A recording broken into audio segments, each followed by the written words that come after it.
తెలంగాణలో కాంగ్రెస్ ని తట్టుకోవడానికి బీఆర్ఎస్ కేంద్రంలో బీజేపీకి దగ్గరవడానికి ప్రయత్నిస్తుందన్న ప్రచారం ఉంది. ఢిల్లీ లిక్కర్ స్కామ్ కేసులో జైల్లో ఉన్న ఎమ్మెల్సీ కవిత బెయిల్ కోసం పార్టీ నేతలు హరీష్ రావు, కేటీఆర్ రెగ్యులర్ గా ఢిల్లీ వెళ్తున్నారు.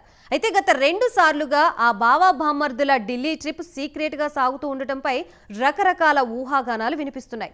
రాజ్యసభలో బీఆర్ఎస్ విలీనానికి లింకు పెట్టి కవితకి బెయిల్ వచ్చేలా చూడ్డానికే వారు రహస్య ఎజెండా నడిపిస్తున్నారన్న టాక్ నడుస్తోంది. అసలు ఇంతకీ ఆ ఇద్దరు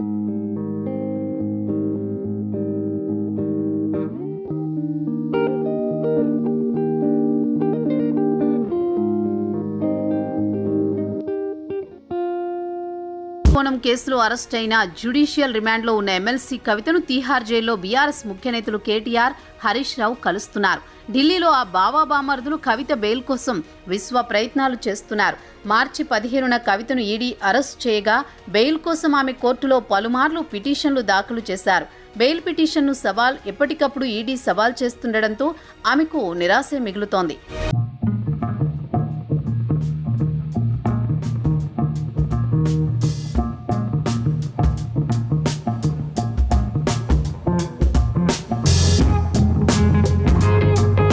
కేటీఆర్లు గతంలో మీడియాకు సమాచారం ఇచ్చి వెళ్లేవారు. గత 2 ట్రిప్ల నుంచి వారి ఢిల్లీ టూర్ సీక్రెట్ గానే సాగిపోతోంది.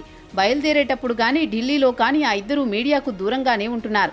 దాంతో వారి ఢిల్లీ పర్యటన వెనుక మతలబేంటని రాజకీయ వర్గాల్లో చర్చ నడుస్తోంది. కవిత కేసు విషయమై న్యాయ నిపుణులతో సంప్రదింపులు జరిపేందుకు ఢిల్లీ వెళ్లారని బీఆర్ఎస్ వర్గాలు చెబుతున్నారు.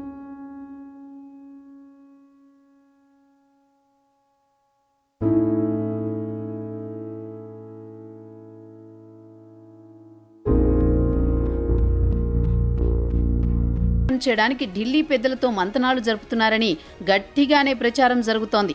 రాజ్యసభలో ఎన్డీఏకి తగినంత బలం లేకపోవడంతో మోదీ సర్కారుకి బయట పార్టీల సభ్యుల మద్దతు చాలా అవసరం. ఆ క్రమంలో తమ రాజ్యసభ సభ్యులను బీజేపీలో విలీనం చేసి కవితకు బెయిల్ తెచ్చుకునే దిశగా హరీష్, కేటీఆర్లు ఢిల్లీ పెద్దలతో మంతనాలు సాగిస్తున్నారన్న టాక్ వినిపిస్తోంది.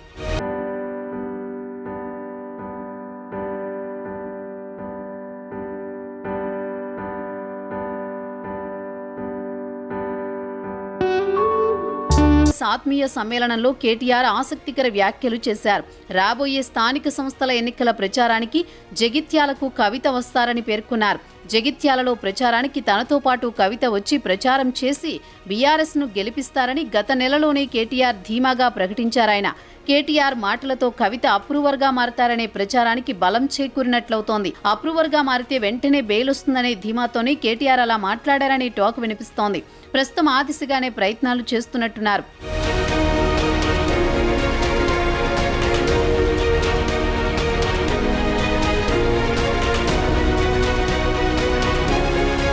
అదెలా ఉంటే ఢిల్లీలో మీడియా ముందుకొచ్చి మాట్లాడని కేటీఆర్ మీడియాకు మెసేజ్లు మాత్రం లీక్ చేస్తున్నారు. బీఆర్ఎస్ ను వీడిన ఎమ్మెల్యేలపై అనర్హత వేటు తప్పదని కేటీఆర్ పత్రికా ప్రకటనలో పేర్కొన్నారు. ఎమ్మెల్యేల పార్టీ ఫిరాయింపులపై ఢిల్లీలో బీఆర్ఎస్ న్యాయ పోరాటం చేస్తుందని స్పష్టం చేశారు. త్వరలోనే సుప్రీంకోర్టులో పార్టీ తరపున కేసు వేయనున్నట్లు కేటీఆర్ ఢిల్లీ ప్రకటనలో వెల్లడించారు.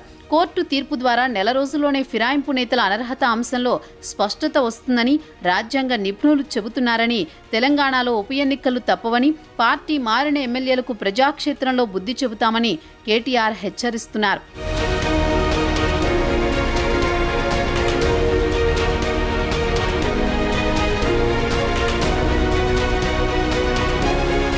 తాము అధికారంలో ఉన్న 10 ఏళ్లు అన్ని పార్టీ ఎమ్మెల్యేలను భయపెట్టి మరీ తమతో కలిపేసుకున్న బీఆర్ఎస్ ఇప్పుడు అనర్హత వేటు, ఉప ఎన్నికలు అని మాట్లాడుతుండడం విడ్డూరంగా ఉందని విమర్శలు వెల్లువెత్తుతున్నాయి. ఎంపీ ఎన్నికల్లో 1 సీటు గెలవడం కాదు కదా, 8 స్థానాల్లో డిపాజిట్లు కోల్పోయిన బీఆర్ఎస్ ఇప్పుడు పార్టీ మారిన వారిపై అనర్హత వేటు వేయించి బైపోల్స్ లో సత్తా చాటుతామని ప్రకటిస్తుండడం నిజంగా విశేషమే.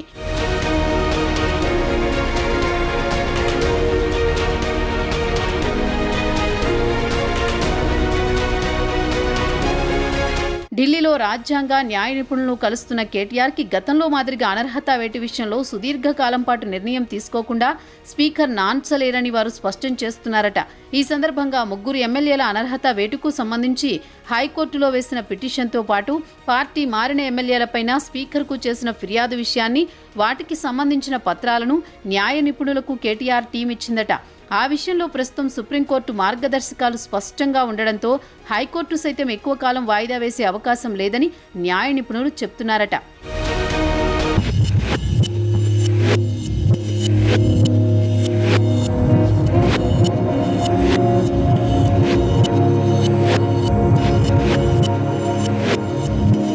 అంశం తేలిపోతుందని కేటీఆర్ విశ్వాసం వ్యక్తం చేస్తున్నారు. తెలంగాణ రాష్ట్రంలో ఉప ఎన్నికలు తప్పవని, పార్టీ మారిన ఎమ్మెల్యేలకు ప్రజాక్షేత్రంలోనే బుద్ధి చెప్తామంటున్నారు. ఇప్పటికే 10 మందికి పైగా బీఆర్ఎస్ ఎమ్మెల్యేలు కాంగ్రెస్లో చేరారు.